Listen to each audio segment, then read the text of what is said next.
Magandang araw. Ang ating pong topic ngayon ay ang First Friday Devotion sa Most Sacred Heart of Jesus.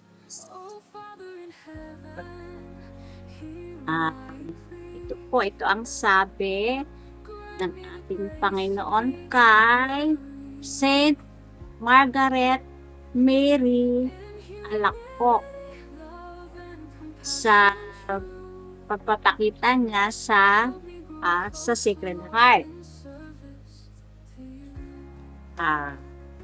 I promise you,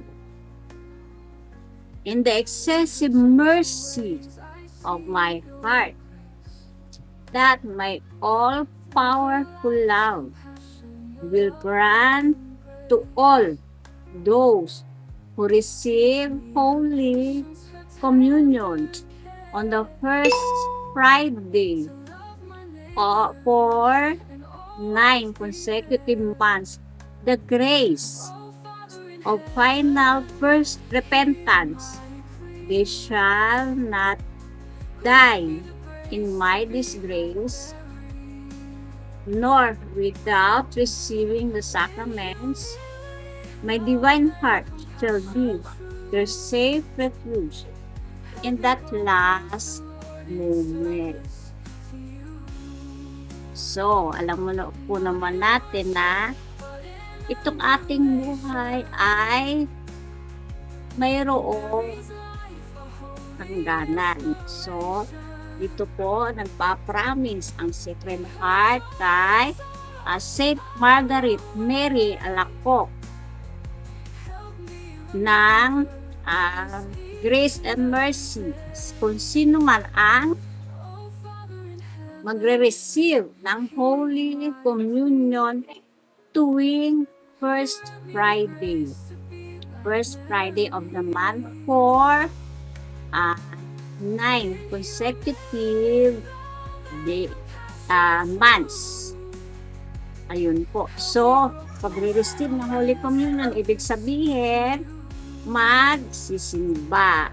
So, pag nakapagsimba, bago mag-receive, kailangan ay may confession para nasa state of grace. So, kung ikaw ay gagawa ng devotion sa Sacred Heart ng 9 consecutive first Fridays, kailangan ikaw ay nasa state of grace.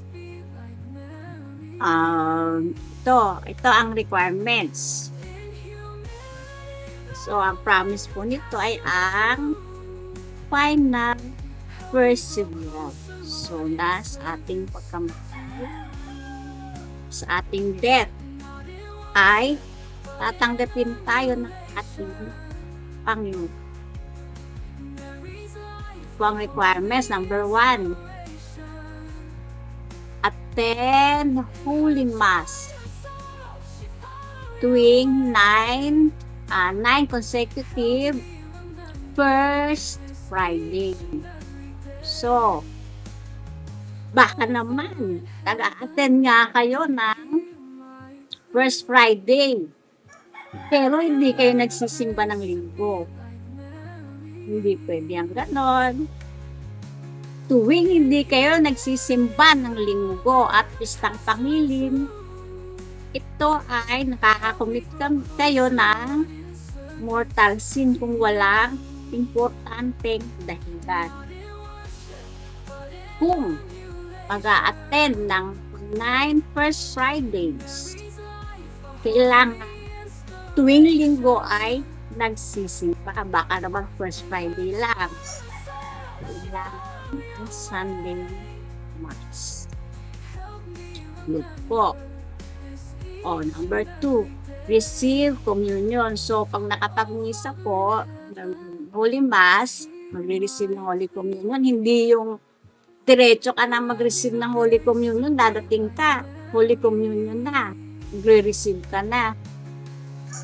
Kailangan ko na umpisahan ang Holy Mass. Dahil nandoon ang yung kapatawaran ng ating mga venial sins doon sa umpisa.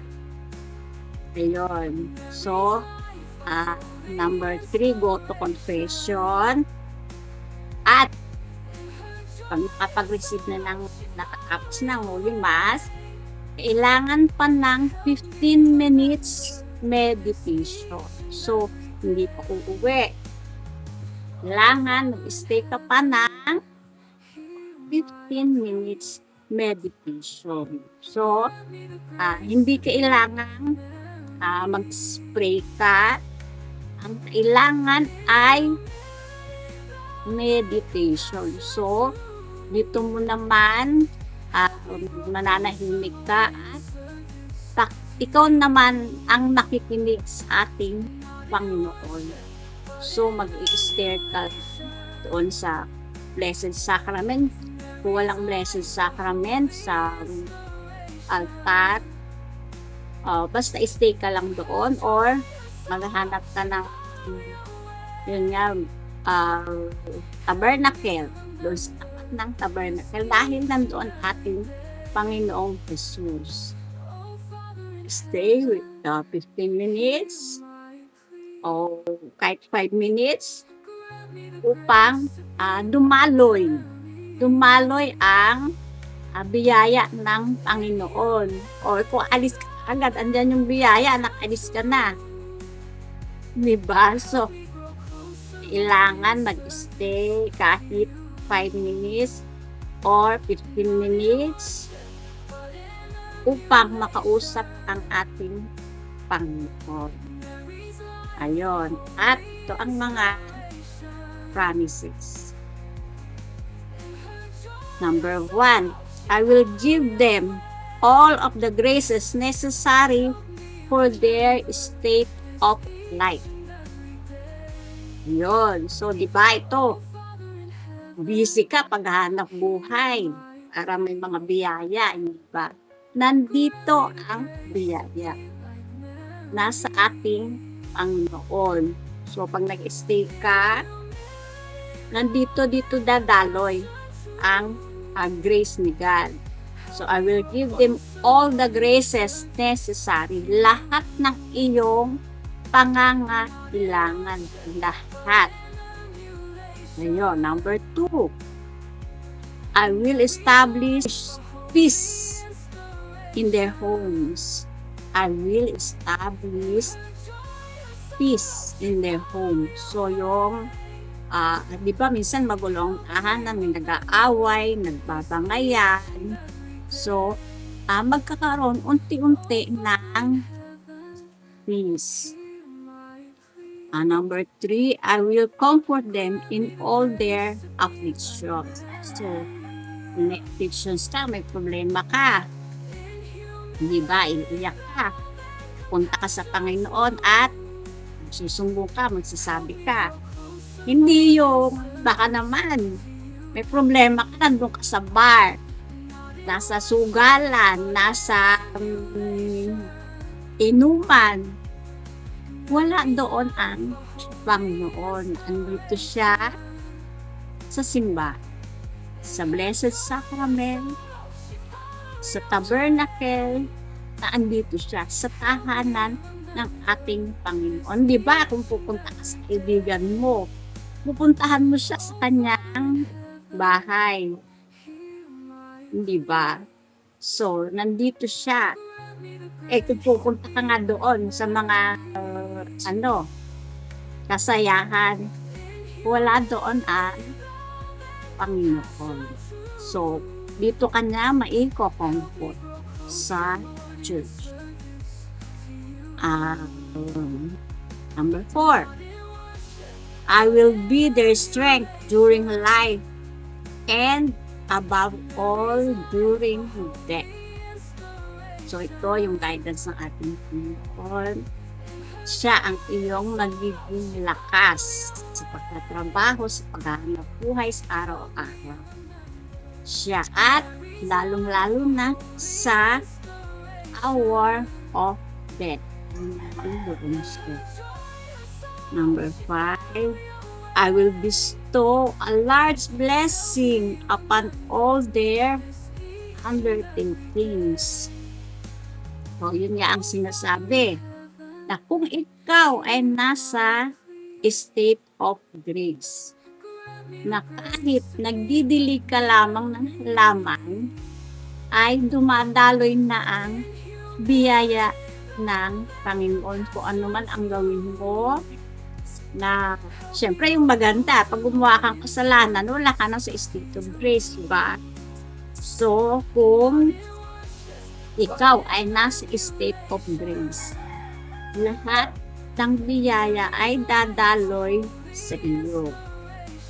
Number 6, sinners shall find in my heart the source and the infinite ocean of mercy. So, the Sacred Heart sa ating Panginoon magiging source. Yung mga makasalanan ay magiging source ng kanyang infinite ocean of mercy. Basta tumungo lamang sa Panginoon at magsisi. Number 7, tepid souls shall grow fervent. So, yung mga lukewarm, kasi hindi ba sabi, maging mainit ka na o malamig. Kung ikaw ay lukewarm, ikaw ay isusuka. Kailangan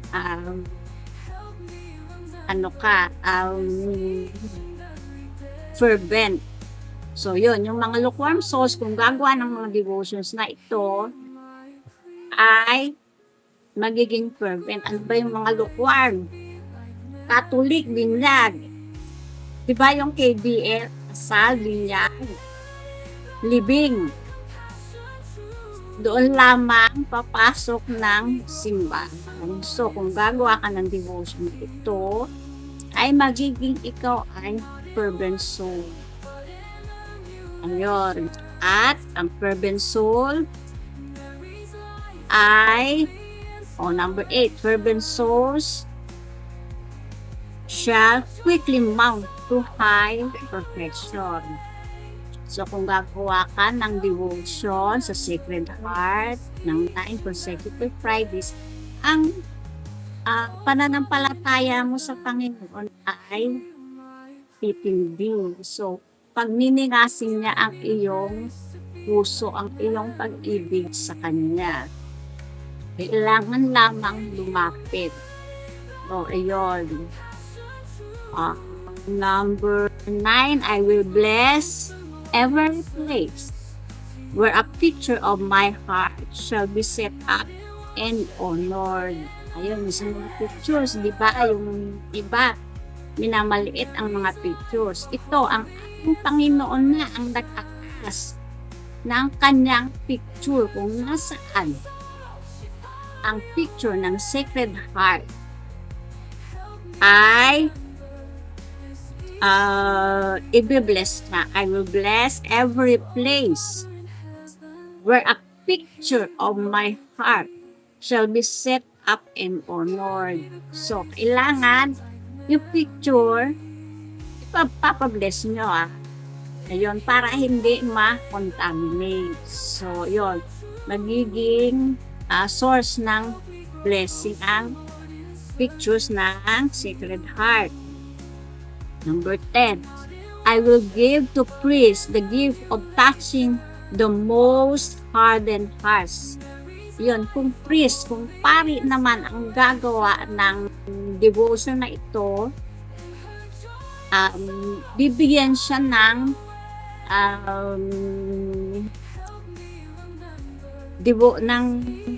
upang yung mga matitigas na puso, mga sobrang makasalanan ay mag-convert. Number 10. Those who shall promote this devotion shall have their names written in my heart, never to be blotted out. So, yung magpo-promote ng devotion na ito ay isusulat ang kanyang pangalan sa puso ng ating Panginoon at hindi mabablat out, hindi na mabubura, hindi matatakpan. So, ayun. So, tayo, sa ating sarili, bawat isa sa atin ay meron tayong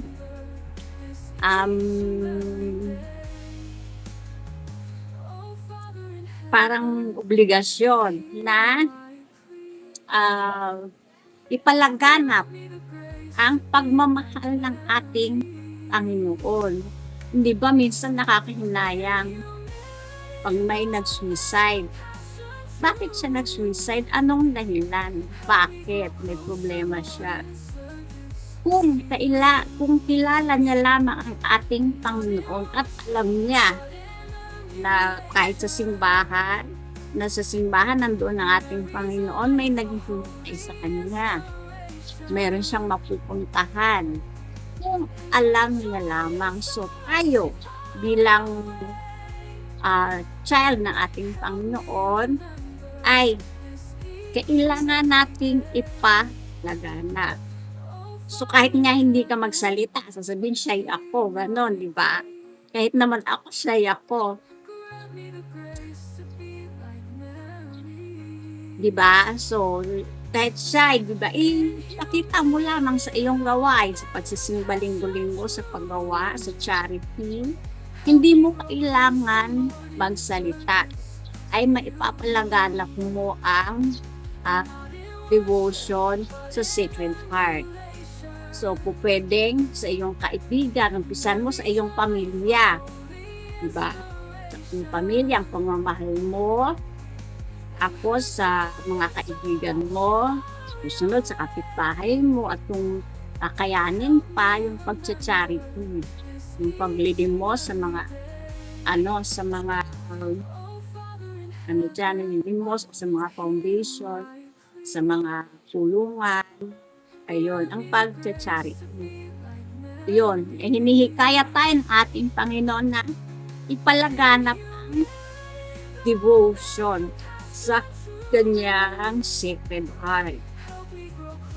Number 12, I promise you, on the excessive mercy of my heart, that my all-powerful love will grant all to those who communicate on the first Friday in 9 consecutive months the grace of final perseverance.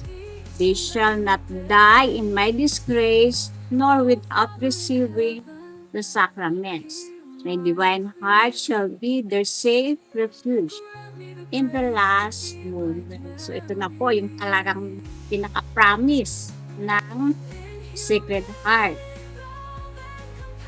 I promise you on the excessive, ibig sabihin napakarami, di ba? Excess. So napakaraming biyaya ng ating Panginoon na ng kanyang powerful love na igagrant niya kung sino man ang mag-devotion sa Sacred Heart ng 9 consecutive first Fridays. They shall not die in my disgrace, nor without receiving the sacraments. Dahil ang happy death ay ang bago ka mamatay ay makareceive ka na sacraments. So, yun po, yung gift na iyon ay ang ibibigay ng ating Panginoon, and my divine heart shall be their safe refuge in the last moment. Sa last moment, sa iyong kamatayan ay dadating ang Panginoon at ang iyong magiging refuge. Sasamahan ka na tungo ng heaven. Ayun. So, maraming salamat. God bless.